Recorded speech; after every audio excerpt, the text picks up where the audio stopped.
வணக்கம் என் அன்பு நேயர்களே, மீண்டும் ஒரு முறை உங்களோடு இணைவதில் எனக்கு மனம் நிறைந்த மகிழ்ச்சி. இது கேள்விகள் ஆயிரம் நேரம். கேள்விகளால் நமது பகுத்தறிவையும் பட்டறிவையும் புதுக்கிக் கொள்கிற நேரம். தேர்தல் களம் சூடுபிடித்திருக்கிறது. தேர்தல் பிரச்சாரங்கள் தொடங்கி மிக வேகமாக நடந்து கொண்டிருக்கின்றன. இன்னொரு பக்கம் திராவிட முன்னேற்றக் கழகத்தினுடைய பொருளாளர் திரு துரைமுருகன் அவர்களுக்கு சொந்தமான இடத்திலிருந்து இன்று கோடிக்கணக்கான ரூபாய் கைப்பற்றப்பட்டதாக ஒரு தகவல் வந்திருக்கிறது. அதிலும் குறிப்பாக வேலூரில் உள்ள ஒவ்வொரு வட்டந்தோறும் எவ்வளவு செலவழிக்க வேண்டும் என்று கூட தனித்தனியாக உரைகளில் போட்டு வைத்திருந்ததாக செய்திகள் சொல்லுகின்றன. இன்னொரு பக்கம் உள்ளாட்சித்துறையில் ஒப்பந்ததாரராக இருக்கக்கூடிய ஒரு நபரிடமிருந்து 15 கோடி ரூபாய் பறிமுதல் செய்யப்பட்டிருக்கிறது. இது ஒரு புறம். பரப்புரை வேகமாக நடைபெறுகிறது. இந்த பரப்புரையை கொஞ்சம் கூர்ந்து கவனித்தால் பல வேடிக்கைகள் தெரிய வரும். திரு ஸ்டாலின் அவர்கள் சோனியா காந்தியை முன்னாள் பிரதமர் என்கிறார். இன்னொரு அமைச்சர் ஆப்பிள் சின்னத்திற்கு வாக்களியுங்கள் என்கிறார். திரு ராமதாஸ் அவர்கள் அண்ணா திராவிட முன்னேற்ற கழகத்திற்கு ஓட்டு போடாதீர்கள் என்று பழக்க தோஷத்திலேயே பிரச்சாரம் செய்கிறார். இது ஒரு பக்கம் நடந்து கொண்டிருக்கும்போது குழம்பிய குட்டைகள் ஒரு பக்கம், தெளிந்த நீரோடையாய் அம்மா மக்கள் முன்னேற்ற கழகத்தினுடைய துணை பொதுச் செயலாளர் திரு டிடிவி அவர்கள் தெளிந்த நீரோடையாய் தனது சுற்றுப்பயணத்தை தொடர்ந்து கொண்டிருக்கிறார். அவரது பயணம் பல செய்திகளை சொல்லுகிறது. செல்லும் இடமெல்லாம் கட்டுக்கடங்காத கூட்டம், மக்கள் கூட்டம் அவரை சுற்றி சூழ்கிறது. வார்த்தைகளில் பிசகு இல்லை, வார்த்தைகளில் பிசிறு இல்லை. நான் ஏற்கனவே சொன்னதைப் போல தெளிந்த நீரோடையாய் தன்னுடைய பிரச்சார பயணத்தை முன்னெடுத்து கொண்டிருக்கிறார் திரு டிடிவி அவர்கள். அவருக்கு கூடுகின்ற கூட்டம் ஏன்? அவர் ஒரு பிரபலமான நட்சத்திரம் இல்லை, அவரே சொல்வதைப் போல. எனவே அவரை பார்ப்பதற்கென்று கூடுகிற கூட்டமாக அதை எடுத்துக்கொள்ள முடியாது. சொல்லுகிற கருத்துக்களை சில சமயங்களில் நகைச்சுவையாக, மக்களோடு மக்களாக கலந்து பேசுகிற மாதிரி வெகு இயல்பாக எளிமையாக தனது கருத்துக்களை எடுத்து வைக்கிறார். இதை பற்றித்தான் நாம் இன்றைக்கு கொஞ்சம் ஆழமாக விவாதிக்க இருக்கிறோம். திரு டிடிவி அவர்களுக்கு கூடுகிற கூட்டம், அவரது சுற்றுப்பயணம் சொல்லுகின்ற செய்தி என்ன? அதில் இருக்கிற வெற்றி செய்தி எது? ஏன் அந்த வெற்றி செய்தி? இதை காரண காரியங்களோடு இன்றைக்கு நாம் கொஞ்சம் ஆழமாக அலச இருக்கிறோம். அதற்கு முன்னால் வழக்கம் போல ஒரு பொருத்தமான திருக்குறள். வெள்ளத்தனைய மலர் நீட்டம், மாந்தர்தம் உள்ளத்தனையது உயர்வு. வெள்ளத்தின் உயரத்தை பொறுத்து மலரின் நீட்டம் அமையும்.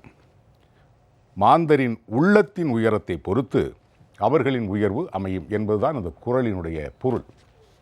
அந்த உள்ளம் எப்படிப்பட்டதாக இருக்க வேண்டும்? வலிமை மிக்கதாய், பணிவு மிக்கதாய், துணிவு மிக்கதாய், முயற்சி மிக்கதாய், உழைப்பு மிக்கதாய், உண்மை மிக்கதாய், உறுதி மிக்கதாய் இருக்க வேண்டும். அப்போதுதான் ஒரு தலைவனுக்குரிய உயரம் நமக்கு கிடைக்கும். இந்த குறளுக்கு மிகவும் பொருத்தமாக தெரிகிறவர் திரு டிடிவி தினகரன் அவர்கள். தொடர்ந்து நாம் இது பற்றி விவாதிக்க இருக்கிறோம். அரங்கத்துக்குள் நம்மோடு விவாதிப்பதற்காக 3 விருந்தினர்கள், அவர்களை நான் உங்களுக்கு அறிமுகம் செய்கிறேன். திரு பிரியன் அவர்கள் மூத்த பத்திரிகையாளர், அவரை அன்போடு வரவேற்கிறேன். வணக்கம். திரு இளந்தமிழ் ஆர்வலர், அம்மா மக்கள் முன்னேற்ற கழகத்தினுடைய செய்தி தொடர்பாளர் மற்றும் வழக்கறிஞர், அவரையும் அன்போடு வரவேற்கிறேன். வணக்கம். திரு ஜெகதீஸ்வரன் அவர்கள் அரசியல் விமர்சகர், அவரையும் அன்போடு வரவேற்கிறேன். வணக்கம். திரு பிரியன், அதாவது சில குறிப்பிட்ட இடங்களில் மட்டும்தான் அம்மா மக்கள் முன்னேற்ற கழகத்திற்கு ஒரு பெரிய செல்வாக்கு இருக்கிறது மாதிரி ஊடகங்கள் ஒரு தோற்றம் இருக்கிறது. அது சில தென் மாவட்டங்கள்னு சொல்கிறாங்க. அப்படி சில இடங்களில் மாத்திரம் குறுக பார்க்கிறார்கள். ஆனால் அதையெல்லாம் தாண்டி வடக்கு மாவட்டங்கள்லேயும் கூட்டம், மேற்கு மாவட்டங்கள்லேயும் கூட்டம், அதை நினைத்து பார்க்க முடியாத கூட்டம். இன்னும் சொல்லப்போனால் சேலத்தில் திரு எடப்பாடி பழனிசாமி அவர்களுடைய சொந்த ஊர் எடப்பாடி, அங்கேயே அலைகடலில் மக்கள் ஆர்ப்பரித்து வந்து அவரை சுற்றி குழுமி நிற்கிறார்கள். இந்த ஈர்ப்புக்கு என்ன காரணம் நினைக்கிறீங்க? இதனுடைய பின்னணி என்னவாக இருக்கும்? அது ஒரு திரை நட்சத்திரம் இல்லை, ஒரு அரசியல் தலைவர், ஒரு இயக்கத்துக்கு தலைவர். இல்லை, இது டிடி அவர்களோட பிரச்சாரத்தை நம்ம பார்க்கணுன்னா, அவர் 25th அன்னைக்கு திருவொற்றியூரில் பிரச்சாரம் ஆரம்பித்தார். அவர் அவர் ஆரம்பித்த போது அவருக்கு சின்னம் என்ன சின்னம்னு கூட அது இன்னும் பெரிய வேடிக்கைங்க. ஆக்சுவலாக அதனாலேயே தாமதமாக தொடங்கிய அந்த சுற்றுப்பயணம். சந்தான கிருஷ்ணன் வேட்பாளர் கரெக்டாக சார்? சந்தான கிருஷ்ணன் அவருக்கு வந்து எந்த சின்னத்தில் வாக்கு அளிக்கணும்னு கூட அவர் பேச முடியல. அவர் அது சம்பந்தமாக உச்சநீதிமன்றத்தில் கேஸ் போயிட்டு இருந்தது. அந்த சூழலில் தான் அவர் பிரச்சாரத்தை அவர் ஆரம்பித்து தொடர்ந்து இருக்கிறத நம்ம பார்க்குறோம். நீங்கள் சொன்ன ஒரு விஷயம், ஒரு குறிப்பிட்ட ஏரியாக்களில் தான் வந்து டிடிவி அவர்களுக்கு டிடி அம்மா மக்கள் முன்னேற்ற கழகத்துக்கு செல்வாக்கு இருக்குன்ற மாதிரியான பேச்சுக்கள் இருக்குது. ஊடகங்கள் அதாவது தெற்கு பகுதியிலையும் டெல்டா பகுதிகளிலும் அவர் ரொம்ப ஸ்ட்ராங்காக இருக்கார் அப்படின்ற மாதிரியான அது இதுலேருந்து ஒரு விஷயத்தை புரிஞ்சுக்கலாம். அங்கெல்லாம் ஸ்ட்ராங்காக இருக்கார், மற்ற இடங்களையும் இருக்கார் அப்படின்றது அவங்களே ஒத்துக்கிறாங்க. சரி. ஸோ மற்ற இடங்களையும் அவரோட ப்ரெசன்ஸ் இருக்குது, அங்கே ரொம்ப ஸ்ட்ராங்காக இருக்கார் அப்படின்ற மாதிரி அந்த வாதத்துலேருந்து இந்த மாதிரி நம்ம எடுத்துக்கொள்ளலாம்னு நினைக்கிறேன். பட் அடிப்படையான ஒரு விஷயம் என்னென்னா, நீங்கள் சொல்கிற மாதிரி பல இடங்களில் சேலத்திலாம் நீங்கள் கோட் பண்ணுறீங்க. இங்கே அடிப்படையான ஒரு பாயிண்ட் என்னென்னா, இது வந்து டிடிவி அவர்களுக்கு வந்து வெறும் வந்து வெற்றி பெற பாராளுமன்ற தேர்தலில் சீட்டுக்களை பெற தேர்தல் மட்டுமே கிடையாது. அதற்கப்பாலும் வந்து இதில் வந்து ஒரு இது இருக்குது. இது வந்து எதிர்காலம், அதிமுகவோட எதிர்காலம் சம்பந்தப்பட்ட ஒரு விஷயம், இந்த ஆட்சியோட எதிர்காலம் சம்பந்தப்பட்ட ஒரு விஷயம். கடந்த 2 வருட காலமாக எடப்பாடி அவர்களுடைய ஆட்சி எப்படியெல்லாம் வந்து ஜெயலலிதா அவர்கள் சொன்ன வாக்குறுதிகளுக்கு மாறாக, அவர் நடந்து வந்த அந்த பாதைக்கு மாறாக இது நடந்து கொண்டிருக்கிறது என்பதை மக்களுக்கு எடுத்துக்காட்டும் விதமாக அவர் செய்யும் பிரச்சாரத்துக்கு என்ன விதமான ரெஸ்பான்ஸ் மக்கள்கிட்ட இருக்குன்னு பார்க்கக்கூடிய ஒரு தேர்தலாக இதை நம்ம பார்க்குறோம். ஸோ நீங்கள் அந்த அடிப்படையில் பார்க்கும்பொழுது ஏன் வந்து இந்த இடங்கள்லாம் அவருக்கு கூட்டம் வருதுன்னு ஒரு கேள்வி கேட்கலாம். அதான் இந்த காரணங்கள் தான். இந்த காரணங்கள் என்ன, அடிமட்ட அதிமுக தொண்டர்கள் அவர்கள் என்ன நினைக்கிறாங்கன்னா, இந்த தேர்தல் வந்து நம்ம கட்சிக்கு ஒரு நல்ல ஒரு வளமான எதிர்காலத்தை கொண்டு சேர்க்கும், அதற்கு ஒரு இந்த இரட்டை தலைமையெல்லாம் சரியா ஒர்க் அவுட் ஆகாது, நமக்கு வந்து ஒரு ஒற்றை தலைமையின் கீழே கட்சி ஒருங்கிணைக்கணும், ஜெயலலிதா அவர்கள் சொன்ன மாதிரி இந்த கட்சி 100 வருஷம் இருக்கணும்னா ஒற்றை தலைமை தான் அதுக்கு சரியான சாய்ஸு. இப்போ அந்த ஒற்றை தலைமை யாருன்னு பார்க்குற ஒரு முக்கியமான தேர்தல். ஸோ அந்த அவர்கள் எதிர்பார்க்குற அந்த ஆளுமை பட் டிடிவிட்ட இருக்கிறத அவங்க பார்க்குறாங்க. அவங்க அதனால் என்ன வந்து இது நாள் வரை இந்த கடந்த 2 வருட காலமாக அவர் சந்தித்த சவால்கள், அதிலிருந்து அவர் மீண்டு வந்த விஷயங்கள் இருக்குல்ல, அதுதான் அவருடைய ஆளுமையை வெளிப்படுத்துகிற விஷயம். 2017 ஏப்ரல் மாதம் முடிஞ்ச உடனே அந்த ஆர்கே நகர் எலெக்ஷன் போஸ்ட்போன் பண்ண உடனே நீங்கள் தேர்தல் கமிஷன் வழக்கில் அவர் சிக்க வச்சு உள்ள திகார் ஜெயிலில் கொண்டு போட்டீங்க. இன்னைக்கு வரையும் நீங்கள் வந்து எந்த நபருக்கு வந்து அவர் வந்து லஞ்சம் கொடுத்து இரட்டை இலை சின்னம் வாங்க முயன்றார் என்ற விஷயத்தை நீங்கள் இதுவரையும் சொல்லவே இல்லை. இன்னைக்கு அந்த ப்ரொசீடிங்ஸுக்கே தடை விதித்திருக்கு டெல்லி உயர்நீதிமன்றம். அந்த மாதிரி ஒரு அடிப்படை முகாந்திரம் இருக்கா இல்லையான்னு தெரியாத ஒரு கேஸில் நீங்கள் அவரை போட்டு சிக்கலில் கொண்டு போய் உட்கார வச்சிங்க. ஸோ உங்களுடைய ஒவ்வொரு கட்டத்திலையும் நீங்கள் பார்த்தீங்கன்னா அவருக்கு பிரச்சனைகள் கொடுக்கறதுலையே இருந்துட்டு இப்போ கடைசியில் வந்து தொப்பி சின்னம் கேட்டதுக்கு பரிசு பெட்டி சின்னம் கொடுக்கறதுக்குள்ள ஒரு பெரிய போராட்டம். அவரை நீங்கள் சுயேட்சையாக தான் நீங்கள் அங்கீகரிச்சிருக்கீங்க, சுயேட்சையாக தான் நீங்கள் அங்கீகரிச்சிருக்கீங்க. இப்போ நாளைக்கு அவர் வெற்றி பெற்றால் கூட அவர் டிடிவியே சொல்கிற மாதிரி நாங்கள் 40 சுயேட்சைகள் தான் நாளைக்கு பிரதமரையே தீர்மானிக்க போகிறோம்னு டிடிவி அவர்கள் சொல்கிறாங்க அவங்க. ஸோ அந்த அளவுக்கு அவருக்கு ஒரு நம்பிக்கை இருக்குது. ஸோ இந்த கடந்து வந்த 2 வருட காலத்தில் நடந்து வந்த போராட்டங்கள் ஒரு திட்டமிட்டு வந்து இவரை வந்து ஒரு மத்தியில் ஆளுகிற ஒரு அரசாங்கம், மாநிலத்தில் ஆளுகிற அதிகார வலிமை மிக்கவர்கள் வந்து ரொம்ப முயற்சி பண்ணி இவருடைய அரசியல் படிநிலைகள் எல்லாம் வந்து தடைகளை போடணுன்ட்டு முயற்சி பண்ணும்போது அதுலேருந்து ஒவ்வொன்றா தாண்டி வந்து மக்களை சந்திக்கும் போது இயல்பாகவே அந்த அதிமுக தொண்டருக்கு சரி இவர் வந்து ஒரு ஆளுமை மிக்க தலைவர், நமக்கு வந்து எதிர்காலத்தில் தலைமை தாங்கக்கூடியவர் ஒரு நம்பிக்கை உருவாகிறதுக்கான வாய்ப்புகள் இந்த தேர்தல் மூலமாக தெரிய வரதுக்கான அந்த தெரியறதுனால இது அவருக்கு முக்கியமான தேர்தல். சரி, இன்னொரு கேள்வியை சேர்த்து கேட்கலாம்னு நினைக்கிறேன் நான். ஏன்னா ஒரு கொள்கை பிடிப்பு, ஒரு உறுதிப்பாடு, இது வந்து நடுநிலையாளர்கள் மற்றபடி பாரதிய ஜனதா கட்சியை வெறுக்கிறவர்கள் அல்லது எதிர்ப்பவர்கள் அப்படி எடுத்துக்கலாம் அந்த வாக்குகள். இப்போ அவங்க என்ன எதிர்பார்க்குறாங்க, எந்த காலத்திலும் பாரதிய ஜனதா கட்சியோடு கூட்டணி வைக்காத ஒருத்தரை அவங்க தேடிக்கிட்டு இருக்காங்க. நடுநிலையாளர்களும் பொதுமக்களும் வச்சுக்கலாம். அந்த நேயர்களுடைய கேள்வி பதிலில் ஒரு கேள்வி இதுதான், இந்த மாதிரி ஒரு சூழல் வந்தால் என்ன செய்வீங்கன்னு ஒரு நேயர் கேட்குறாங்க. அதற்கு திரு டிடிவி அவர்கள் சொன்ன பதில், எந்த காலத்திலும் சரி, என் வாழ்நாள் உள்ளவரை எந்த சூழலிலும் பாரதிய ஜனதா கட்சியோடு நான் உறவு வைத்துக்கொள்ள மாட்டேன் என்று அறுதியிட்டு உறுதியாக சொல்கிறார். இது ஒரு பக்கம். இன்னொரு பக்கம் பார்த்தீங்கன்னா, அதாவது மதசார்பற்ற முற்போக்கு கூட்டணின்னு ஒன்று வச்சுருக்காங்க. அந்த மதசார்பற்றன்னு சொல்கிறதுல கூட முக்கியமாக இருக்கிறது திராவிட முன்னேற்ற கழகம். அவர் தலைவர் திரு ஸ்டாலின் அவர்கிட்ட ஒரு செய்தியாளர் கேள்வி வைக்கிறார், இந்த வேட்பாளர்கள் பேரெல்லாம் வெளியிடும்போது. அப்போ அவர் கேட்ட கேள்வி, இப்படி பின்னால் ஒரு சூழல் வந்தால் நீங்கள் என்ன செய்வீங்கன்னு ஸ்டாலின் பார்த்து கேள்வி வைக்கப்படுகிறது. அவருக்கு அதில் சொன்ன பதில், அது அப்புறம் பார்த்துக்கலாம். எந்த சூழலிலும் பாரதிய ஜனதா கட்சியோடு கூட்டணி இல்லை என்று திட்டவட்டமாக அவர் சொல்லலை. அதை பின்னாடி பார்த்துக்கலான்னு நழுவுறார். இந்த 2 தலைமையையும் மக்கள் ஒப்பிட்டு பார்ப்பாங்கல்ல. நிச்சயமா. அதாவது இந்த எலெக்ஷன்ஸை பொறுத்த மட்டும் போஸ்ட் எலெக்ஷனுக்கு பிறகு மத்தியில் எந்த மாதிரியான ஒரு அரசாங்கம் வரும், அதற்கு எந்த மாதிரியா மாநிலத்தில் இருக்கிற வெற்றி பெற்று போக கட்சிகள் எந்த மாதிரி ஒரு நிலை எடுக்கும்ன்றது வந்து முக்கியமான ஒரு கட்டம் இது. ஆக்சுவலாக வந்து இப்போது நீங்கள் சொல்கிற மாதிரி ஸ்டாலின் வந்து தன்னுடைய நிலைமையை வந்து கிளாரிஃபை பண்ணியாகணும். நான் வந்து ராகுல் காந்தியை பிரதமராக வந்து ப்ரப்போஸ் பண்ணிட்டேன் நான். சரி. ஸோ எந்த கட்டத்திலையும் நாங்கள் வந்து காங்கிரஸோட தான் இருப்போம், நாங்கள் அது எதிர்க்கட்சி வரிசையில் உட்கார்ந்தாலும் நாங்கள் வந்து காங்கிரஸோட தான் இருப்போம்ன்ற ஒரு நிலைப்பாடை அவர் தெளிவாக வெளியில் சொல்லணும். ஆக்சுவலாக வந்து நாங்கள் காங்கிரஸுக்கு வாய்ப்பு கிடைக்கல, இல்லை மோடிக்கு ஏதோ ஒரு 10 இடம் குறைவாக இருக்குது, நாங்கள் ஒரு 10 பேர் அவர் ஆதரிக்கிற நிலைப்பாடு எடுப்போம் அப்படின்ற மாதிரி மக்கள் சந்தேகப்படும் போது நீங்கள் இல்லை நாங்கள் அந்த மாதிரியான ஒரு அரசாங்கத்துக்கு நாங்கள் சப்போர்ட் பண்ணவே மாட்டோம், நாங்கள் வந்து ராகுல் காந்தியை பிரதமராக பண்ணோம், அவருக்கு வாய்ப்பு கிடைக்கல, நாங்கள் எதிர்க்கட்சி வரிசையில் உட்காந்துக்கிறோம்னு சொல்கிற அந்த ஒரு அரசியல் அந்த தெளிவு இருக்குல்ல, அந்த தெளிவு வந்து அவர்கிட்ட வரணும். ஒருவேளை இந்த கூட்டம் இப்படி மக்கள் சாராயாக திரு டிடிவி அவர்கள் பக்கம் போகிறதுக்கு இது கூட ஒரு காரணமாக இருக்கலாம். இது முக்கியமான காரணம். ஏன்னா தமிழ்நாட்டில் வந்து ஒரு அண்டர் கரண்ட்டாக வந்து ஒரு பிஜேபிக்கு எதிரான ஒரு மனநிலை இருக்கு. அண்டர் கரண்ட்டாக பிஜேபிக்கு எதிரான மனநிலை இருக்குது. பிஜேபிக்கு முற்றிலும் வந்து இணங்கி போகிற அந்த மாநில அரசாங்கத்துக்கு மேலே ஒரு அண்டர் கரண்ட்டாக இன்னொரு வெறுப்பு இருக்குது. ஸோ இரட்டை வெறுப்பு இங்கே சேர்ந்து இருக்கிறதுனால அந்த இரட்டை வெறுப்பையும் வந்து ஆக்சுவலாக வந்து சரியாக பிரதிபலிக்கிற ஒரு தலைவராக வந்து டிடிவி இருக்கார். நீங்கள் சொல்கிற மாதிரி ஸ்டாலின் மேலே சில சந்தேகங்கள், இந்த மாதிரி போஸ்ட் எலெக்ஷனில் அவர் எப்படி நடந்து பாருன்ற மாதிரியான விஷயங்கள் இருந்தால் கூட இந்த மாதிரியான விஷயங்கள் இருக்கிறதுனால டிடிவி மேலே குறிப்பாக அதிமுக தொண்டர்கள், அந்த அதிமுகவோட தொண்டர்கள், ஏன்னா கிட்டத்தட்ட பார்த்தீங்கன்னா 2014 பாராளுமன்றத்தில் ஒரு 44% வாக்குகள் அதிமுக கிடைச்சது தனியாக நின்று, அதுவே 2016 40.4% வாக்குகள் கிடைச்சது.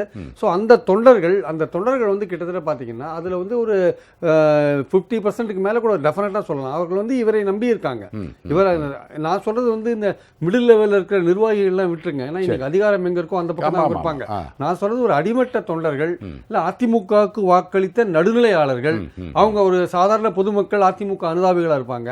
அவர்கள் வந்து என்னன்னா இந்த கட்சி இப்படி இருக்கே, இந்த கட்சி இப்படி இந்த பாஜகவோட இப்படி ஒரு நடந்துட்டு இருக்கே, இது வந்து நமக்கு தேவைதானா, இவர் வந்து ஒரு ஸ்டாண்ட் எடுத்திருக்காரு, இனிமே எந்த காலத்திலையும் வந்து தமிழ்நாட்டுக்கு துரோகம் விளைவிக்கிற இந்த பாஜகவோட அல்லது மத நல்லிணக்கத்தை கெடுக்கிற பாஜகவோட நாங்கள் இனிமேல் கூட்டணியே வச்சுக்க மாட்டோம்னு ஒரு நல்ல ஒரு தெளிவான ஸ்டாண்ட் எடுக்கும்பொழுது நிச்சயமாக வந்து அதிமுக தொண்டர்கள் ஏற்கனவே இவர் பக்கம் வந்து அந்த கட்சி ரீதியாக இவர் சார்பாக இருந்தால் கூட அதிமுகவுக்கு வாக்களித்த நடுநிலையாளர்கள் இருக்காங்களே, அவர்கள் பார்வை இவர் பக்கம் ஈர்க்கிறதுக்கான வாய்ப்புகளும் அதிகமாக இருக்குது. ஸோ அதன் காரணமாகத்தான் இவருடைய பிரச்சாரத்தில் வந்து நீங்கள் சொல்கிற மாதிரி கூட்டங்கள் அதிகமாக இருக்கிறத நான் பார்க்குறேன். நல்லது. இன்னொரு முக்கியமான கோணத்தில் நான் இதை பார்க்குறேன். அவருடைய பிரச்சாரம் இருக்கு இல்லையா, அதாவது அண்ணா திராவிட முன்னேற்ற கழகத்தினுடைய அடிமட்ட தொண்டர்களின் உள்ளத்தை தொடுகிற ஒரு பிரச்சாரம், யுக்தி. அது எடுத்த உடனே மைக்கு பிடிச்ச உடனே ஒரு புரட்சி தலைவி அம்மா அவர்களின் அப்படின்னா பேச்சே ஆரம்பிக்கிறார்.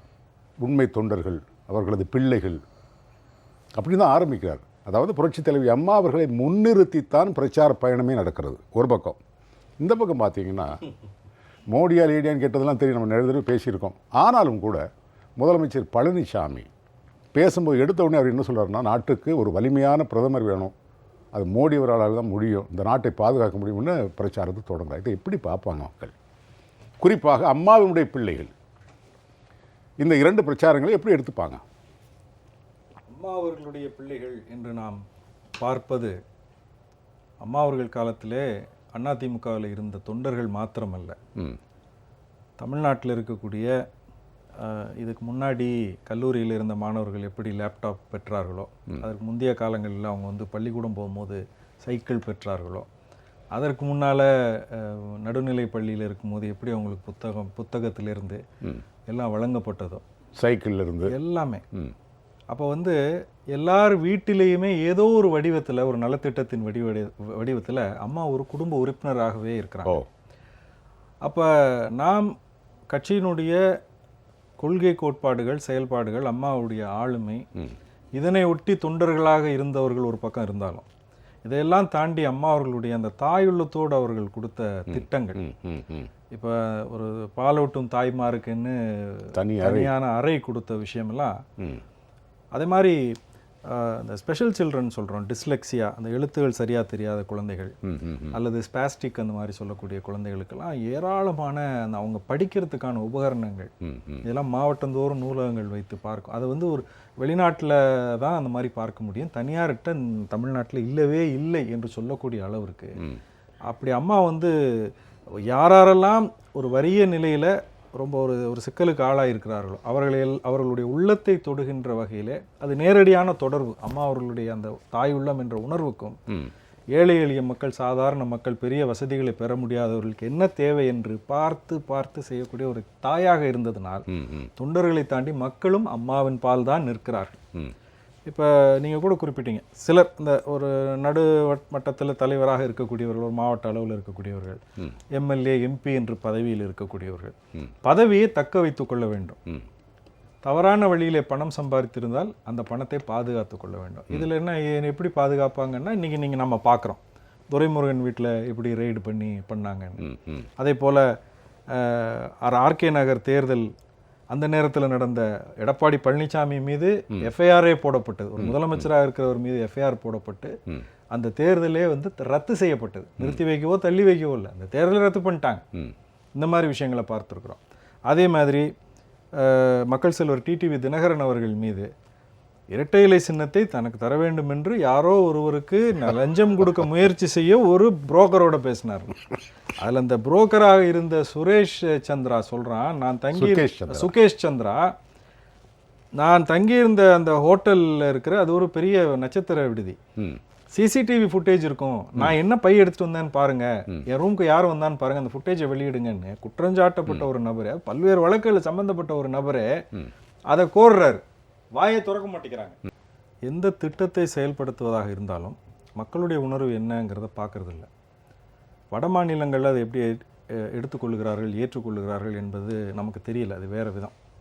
ஆனால் தமிழகத்தை பொறுத்த அளவுக்கு நாம் வந்து அதை வந்து ஆய்வுக்குட்படுத்தியே பார்க்கக்கூடிய ஒரு தன்மையை மக்கள் பெற்றிருக்கிறார்கள். காரணம், தந்தை பெரியார் அவர்கள் பக்குவப்படுத்திய மண், பேரறிஞர் அண்ணா அவர்கள் வழிநடத்திய இயக்கம். அந்த அடிப்படையில் மக்கள் வந்து நம் மாநில உரிமை, மொழி இனம் சார்ந்த பிரச்சனை, பொருளாதாரத்தை தான் 2 வார்த்தை சொன்ன முக்கியமான வார்த்தைகள், அது ரொம்ப முக்கியமான வாசகங்கள். அது மாநில உரிமைகளை மீட்டுத் தருவோம். அது மட்டுமல்ல, மாநில மக்களின் நலனை சமரசம் செய்து கொள்ளாமல் யாராக இருந்தாலும் பரவாயில்ல, யாராக இருந்தாலும் பரவாயில்ல, எங்களுக்கு மாநில மக்களுடைய உரிமை, அவர்களுடைய நலன், அவருடைய வாழ்க்கை, அது மட்டும்தான் எங்களுக்கு. மக்களுக்கு எதிரான திட்டங்களை வந்து நான் உறுதியாக மறுப்போம். உதாரணத்துக்கு இப்போ ஸ்டெர்லைட் ஆலை வெளியேற்ற வேண்டும், தாமிர உருக்காலை தமிழ்நாட்டில் இருக்கக்கூடாதுங்கிற கொள்கை முடிவை எடுப்போம். மீத்தேன், ஹைட்ரோ கார்பன், நியூட்ரினோ போன்ற அந்த இயற்கை வளங்களை அழிக்கக்கூடிய, சுற்றுச்சூழலை பாதிக்கக்கூடிய விஷயங்களை நாங்கள் பண்ண மாட்டோம். பிரதானமாக அம்மா மக்கள் முன்னேற்ற கழகத்தினுடைய கொள்கை என்பது விவசாயிகளை பாதுகாக்கின்ற, விவசாயத்தை பாதுகாக்கின்ற, இன்னும் மரபணு மாற்றம் செய்யப்படாத இயற்கை விவசாயம், இயற்கை உரங்கள், இதனை வந்து சந்தைப்படுத்துவதற்கான அந்த சப்போர்ட் கொடுக்கும். தேர்தல் அறிக்கையில் கூட இந்த இது சொல்லியிருக்கிறாங்க. இப்போ அந்த பளிச்ச கேள்விகள், பளிச்சு பதில்களில் கூட முதல் கேள்வி உங்களுடைய கொள்கை என்னன்னு கேட்கறதுக்கு மிக தெளிவாக சொல்லியிருக்காங்க. தேர்தல் அறிக்கையில் கூட பார்த்தீங்கன்னா ஒரு தெளிந்த நீரோட்டத்தை போல எப்படி இந்த பிரச்சாரம் போயிட்டு இருக்கோ அதே போல அது வேளாண் பெருமக்கள், வேளாண்மைக்கு சார்ந்த விஷயங்கள், மகளிர், முதியோர், இளைஞர்கள், வேலை வாய்ப்பு, பொருளாதாரம், எல்லாத்துக்குமே பார்த்தீங்கன்னா மிகச் சரியான அழகான ஒரு தெளிவாக இருக்குது. படித்தா கலவையும் ரொம்ப அழகாக இருந்தது. இனமொழி அடிப்படையில் பார்த்தீங்கன்னா கச்சத்தீவு, காவிரி நதிநீர் பற்றின சிக்கல், அதே போல் தமிழ் வந்து அலுவல் மொழியாக ஆக வேண்டும். என்னென்ன மொழிகளை நீங்கள் வந்து அரசியலமைப்பு சட்டத்தில் 8வது அட்டவணையில் வச்சுருக்கிறீங்களோ அதை எல்லாத்தையுமே நீங்கள் அலுவல் மொழியாக ஆக்குங்க அப்படின்றது வந்து ஒரு மிகப்பெரிய அறிவிப்பாக பார்க்குறோம். அப்புறம் மொழி இனம் சார்ந்த பிரச்சனைகள், எழுவர் விடுதலையாக இருக்கட்டும், எல்லாத்துலேயுமே வந்து உள்ள நியாயப்பாடுகள் அதை பால் நின்று மக்களுக்கு என்ன தேவையோ மக்களுடைய உணர்வுக்கு ஏற்றாற் போல கொடுக்குறாங்க. ஆனால் அந்த பக்கம் பார்த்தீங்கன்னா பாரதிய ஜனதா கட்சி அதை தான் நினைப்பதை, நான் அதிகாரத்தில் இருக்கிறேன், நான் இதை நினைக்கிறேன், இதை செய்து முடிக்க வேண்டும், அதில் யாருக்கு எந்த இடையூறு வந்தாலும் அதை பற்றி கவலை இல்லை அப்படிங்கிறத தான் நம்ம ஃபாசிசம்னு சொல்கிறோம். நீங்கள் வரிசையாக நரேந்திர மோடி அமல்படுத்திய திட்டங்கள், அது வந்து உங்களுக்கு பண மதிப்பிழப்பு நடவடிக்கையாக இருந்தாலும் சரி, ஜிஎஸ்டியாக இருந்தால், இது வந்து மிகப்பெரிய அடி நாட்டினுடைய பொருளாதாரத்தில். அதை எப்படி வந்து அவர் ஒரு பணமதிப்பிழப்பை வந்து எப்படி ஒரு இராணுவ நடவடிக்கை மாதிரி அவர் வந்து கையாண்டு ஒரு சினிமா திரைக்கதை ஸ்கிரீன் பிளே மாதிரி செய்து அமைச்சரவை மொத்தத்தையும் பிரதம மந்திரி அலுவலகத்தில் பூட்டி வைத்து விட்டு போய் தானே போய் தொலைக்காட்சியில் அறிவித்தது, இது வந்து 2-3 வருஷத்துக்கு முன்னாடி நடந்தது. இன்றைக்கு விண்வெளியில் இருக்கக்கூடிய செயற்கைக்கோளை வீழ்த்தக்கூடிய சக்தி இருக்கிறது என்பதை நிரூபித்திருக்கணும். 2007 இந்த கெப்பாசிட்டி இந்தியாவுக்கு வந்தாச்சு, இந்த கேப்பபிலிட்டி இந்திய அரசாங்கத்துக்கு உண்டு. அதை செய்வதனால் அண்டை நாடுகளில் இருக்கக்கூடிய எதிர்ப்புகளை நாம் வந்து சந்திக்க வேண்டியது இருக்கும். எப்போ உங்களுக்கு அந்த கேப்பபிலிட்டி இருக்குன்னு நீங்கள் நிறுவனமோ அப்போ நிறுவலாம். இப்போ தேர்தல் வருது, நீங்கள் நாளை மறுநாள் நீங்கள் பிரதமராக இருப்பீங்களா இல்லையான்னே தெரியாத சூழலை நீங்கள் செய்வது கேள்விக்குள்ளாக்கப்படுகிறது. அதையும் அந்த விஞ்ஞானிகளுடைய உழைப்பையெல்லாம் புறந்தள்ளி விட்டு ஏதோ இவரே உட்கார்ந்து ராக்கெட் செஞ்சு தட்டி விட்ட மாதிரி வந்து சொல்லுவது என்பது மக்கள் ரொம்ப முகம் சுளித்து போனார்கள். சரி சரி, இதுதான் பாரதிய ஜனதா கட்சியினுடைய நிலை. அந்த பாரதிய ஜனதா கட்சியினுடைய வழிகாட்டுதலின்படி என்ன நடக்குது, தேர்தல் வியூகம் என்ன உத்தியை கையாண்டு நம்ம வந்து பிரச்சாரம் பண்ண போறோம் எதுவுமே தெரியாம மேலே ஏறி வேன்ல நிறுத்தி விட்டா ஒரு சாதாரண மேடை பேச்சாளர் அந்தந்த நகரத்தில் இருக்கக்கூடியவர்கள் பேசுற மாதிரி அரசாங்கத்தில் ஒரு தலைமை பொறுப்பில் இருக்கக்கூடியவர்கள் அவர்களிடத்துல தரவுகள் கொட்டி கிடக்கும். அதெல்லாம் எடுத்து மக்கள்கிட்ட நான் என்ன செய்திருக்கிறேன், மத்திய அரசாங்கம் என்னது செய்திருக்கிறது, மாநில அரசாங்கம் என்ன செய்திருக்குன்னு சொல்லலை. ஏன்னா சொல்ல முடியலைன்னா அங்கே ஒன்றுமே இல்லை. அது 2வது பட்சம். 1-2 கூட அவங்க வந்து பெருமையாக சொல்லிக்கொள்ள கூட இல்லாமல் ரொம்ப ஒரு நாளாந்தர பேச்சாளரை போல இன்னைக்கு பார்த்தீங்கன்னா கடைசியில் இதே முதலமைச்சர் அம்மாவுடைய மரணத்தில் மர்மம் இருக்குன்னு ஒரு பொம்மையாக ஒரு விசாரணை கமிஷன் அறிவிச்சு அது கோமாளித்தனம் பண்ணிட்டு இருக்காங்க. அந்த பிரச்சனையை கலப்பின பன்னீர்செல்வத்தை வந்து சாட்சி சொல்லுங்கயான்னா அவர் வரமாட்டேங்கிறாரு. கால் வலிக்குதுங்கிறாரு, கை வலிக்குதுங்கிறாரு, முதுகு வலிக்குதுங்கிறாரு. தேர்தல் வரைக்கும் ஓடி போச்சு இல்லை. இப்போ இன்னைக்கு பிரச்சாரத்தில் சொல்றாரு அம்மா மரணத்துக்கு திமுக போட்ட வழக்கு தான் காரணம், அதனால தான் அவங்க மன உளைச்சலன்னு. இதை தானே உலகம் சொல்லுது.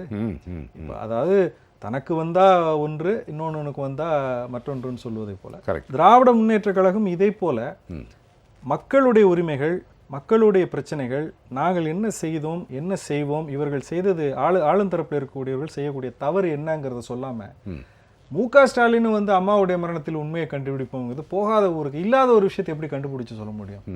எனவே அவரும் வந்து இந்த மலிவான பிரச்சாரத்தில் இறங்கி அவர் போற போக்கு ரொம்ப வேதனைக்குரியதா இருக்குது.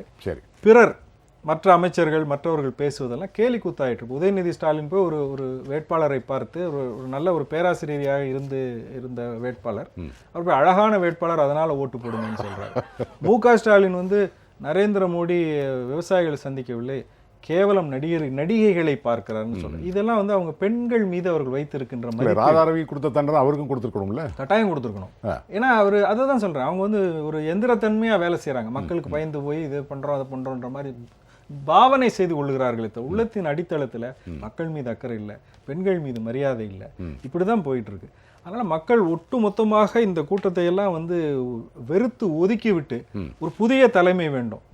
அம்மா அவர்கள் சொன்னதை போலவே மோடியா லேடியா என்று பார்க்கின்ற பொழுது லேடியாக இருந்தால்தான் தமிழ்நாட்டினுடைய உரிமைகளை, அம்மா வந்து பிரதமர் வேட்பாளராக நிற்கல, ஆனால் 37 இடங்களை கொடுத்தார்கள். ஏனென்றால் தமிழ்நாட்டினுடைய உரிமைகளும் நலனும் பாதிக்கப்படாது என்ற அடிப்படையில் கொடுத்தாங்க. இன்னைக்கு அதே நிலையில தான் இருக்கிறோம், அதே கொள்கை தான் இன்னைக்கு இருக்கிறோம். அதனால ஒரு புது கணக்கு எழுதுவார்கள். இப்போ பழைய தேர்தலில் இன்னார் இவ்வளவு வாக்கு சதவீதம் பெற்றார்கள், இந்த மாதிரி குழு பிரிந்திருந்தது, கூட்டணி பிரிந்திருந்தது, இந்த வாக்குகள் இன்னாருக்கு விழுந்தது என்கிறது எல்லாம் அடித்து நொறுக்கி மக்கள் ஒரு புது கணக்கு எழுத போகிறார்கள். அந்த மக்கள் செல்வர் டிடிவி தினகரன் அவர்கள் கையில் அதிகாரத்தை கொடுக்கின்ற கணக்காகத்தான் இருக்கும். திரு பிரியன், ஒரு முக்கியமான ஒரு அரசியல் கருத்தை வந்து ஒவ்வொரு கூட்டத்திலையும் சொல்கிறார். அவர் ரொம்ப நியாயமான ஒரு விஷயம். ஒரு மாநில தேர்தலாக இருந்தால் காங்கிரஸும் கம்யூனிஸ்ட் கட்சியும் தமிழ்நாட்டில் ஒட்டிக்கொள்வதும் கேரளாவில் வெட்டிக்கொள்வதும் சாத்தியமாக இருக்கலாம், சட்டமன்றத்துக்குரிய தேர்தலாக இருந்தால். ஆனால் நடப்பது நாடாளுமன்றத்திற்கான ஒரு தேர்தல். இங்கே எத்தனை எப்படி இருக்காங்களோ அதே மாதிரி தான் எல்லா மாநிலங்கள்லேயும் அந்த உறவு இருக்கணும். இல்லை, காங்கிரஸ் கட்சியும் கம்யூனிஸ்டுகளும் இங்கே கைகோர்த்து கொள்கிறார்கள் திமுக கூட்டணியில் தமிழ்நாட்டில். ஆனால் கேரளாவில் ராகுல் காந்தியை தோற்கடிப்போம் என்று கேரள முதல்வர் பினராயி விஜயன் சொல்கிறார். இது ஒரு முரண்பட்ட ஒரு நிலை தான். ஆல் இண்டியா லெவலில் பார்த்தீங்கன்னா ஈவன் வெஸ்ட் பெங்காலில் கூட காங்கிரஸ், திரிணாமுல் காங்கிரஸ், கம்யூனிஸ்டுகள் தனியாக தான் களம் காண்றாங்க அங்கே இருக்கிறவங்க. இவருடைய ஒட்டுமொத்த ஒரே நோக்கம் வந்து பாஜக ஆட்சியை கீழே இருக்கிறது, மோடியை வந்து பதவி விட்டு அகற்றுறது தான் இவங்க நோக்கமாக இருந்தால் கூட இவர்களுக்குள்ள ஒரு ஒற்றுமை வராதனால வந்து மாநிலத்துக்கு மாநிலம் ஒரு வித்தியாசமான அவர்களுக்குள்ளேயே ஒரு போட்டி மனப்பான்மை வந்திருக்கு. அது இப்போ கேரளாவில் வந்து ராகுல் காந்தி நிற்கிறத கூட வந்து அவர் அமைதியில் வெற்றி பெறுவாரா இல்லையான்னு பயந்துட்டு வந்து நிற்கிறாருன்னு ஒரு விமர்சனம் இருக்குது. இல்லை நான் ஒரு அகில இந்திய தலைவர், அதை வந்து ஒரு இந்தியாவுக்கும் பொதுவானவர், அதை ஒரு தெளிவுபடுத்துறதுக்காக நான் இங்கே வந்து நிற்கிறேன் அப்படின்ற மாதிரியான அவர் காங்கிரஸ்காரர்கள் சொல்கிறாங்க. பட் ஆனால் என்னென்னா வந்து பக்கத்து மாநிலத்தில் வந்து நீங்கள் காங்கிரஸோட கூட்டணி வச்சுட்டு இன்னொரு மாநிலத்தில் வந்து காங்கிரஸ் எதிர்த்து நீங்கள் களம் காண்றதை வந்து வாக்காளர்கள் மத்தியில் வந்து நீங்கள் வந்து ஒரு முரண்பட்ட நிலையை வச்சுருக்கீங்கன்னா அவங்களுக்கு தெரிய வரும். இன்னும் வேடிக்கை வந்து சில சமயம் தமிழ்நாட்டிலேயே கூட நடந்திருக்கு. சிபிஎம் ஒரு அணியில் இருப்பாங்க, சிபிஐ ஒரு அணியில் இருந்திருக்கிற காட்சிகள் கூட நம்ம கடந்த காலத்தில் நம்ம பார்த்துருக்கோம். பட் எல்லாத்துக்குமே அவங்க ஒரு விளக்கம் வச்சுருப்பாங்க. ஏன் தமிழ்நாட்டில் எங்களுக்கு இந்த நிலைமை, ஏன் வந்து அங்கே இந்த நிலைமை. ஆனால் ஒட்டுமொத்தமாக ஒரு வாக்காளர் பார்வையில் பார்த்தீங்கன்னா நீங்கள் ஒரு முரண்பட்ட நிலையில் இருக்கீங்கன்றது மக்களுக்கு நல்லா விளங்க வரும். இது வந்து ஒரு சரியான ஒரு அணுகுமுறை கிடையாது. ஏன்னா அவர்களுக்கு வந்து இது ஒரு பலவீனமான விஷயங்களாக தான் நான் பார்க்குறேன். ஆக்சுவலாக சார், இது 2 கூட்டணி பார்த்தீங்கன்னா, ஒன்று இது ஒரு புறன்பட்ட கூட்டணி. இந்த பக்கம் பார்த்தீங்கன்னா அது ஒரு கீரியும் பாம்பே ஒரு சாக்கு பையில போட்டு கட்டியிருக்கிற கூட்டணி அதிமுக கூட்டணி. நேற்று வரைக்கும் மானாவாரியாக ஒருத்தர் அடிச்சுக்கிட்டவங்க இன்றைக்கி ஒட்டிக்கிட்டு இருக்காங்க. எல்லாத்தையும் மக்கள் பார்த்து கொண்டு இருக்கிறார்கள். அதனால தான் எந்த கூட்டணியும் இல்லை, எஸ்டிபிஐங்கிற ஒரே ஒரு கட்சியை தவிர வேறு எந்த கூட்டணியும் இல்லை என்று ஒற்றையாக நின்று களத்தை சந்தித்து கொண்டிருக்கிற திரு டிடிவி அவர்களை மக்கள் உன்னிப்பாக பார்த்து கொண்டிருக்கிறார்கள். அரங்கத்திற்கு வந்து அழகான கருத்துக்களை நான் பதிவு பண்ணியிருக்கேன். மூவருக்கும் ஜியா+ தொலைக்காட்சி சார்பில் நெஞ்சார்ந்த நன்றி. நேயர்களே, மீண்டும் ஒரு கேள்விகளாக நிகழ்ச்சி உங்களை சந்திக்கும் வரை உங்களுக்கு நன்றியும் வணக்கம் சொல்லி விடைபெறுவது உங்கள் எம்ஜே ரகு. வணக்கம்.